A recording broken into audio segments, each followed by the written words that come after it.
तुम ये देखें, एक कमरा ये है इसमें। 11 बाई 14 फीट का कमरा है, बड़ा कमरा है।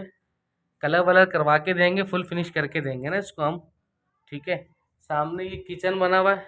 ठीक है। और ये वॉशरूम है पूरा। वॉशरूम में टाइल वगैरह लगा के देंगे हम। और ये सैन है। ये पानी का टैंक है गद्दे के नीचे।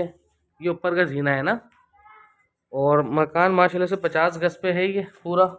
और बाहर का एविलेशन भी दिखा देता हूँ आपको। ये गली है।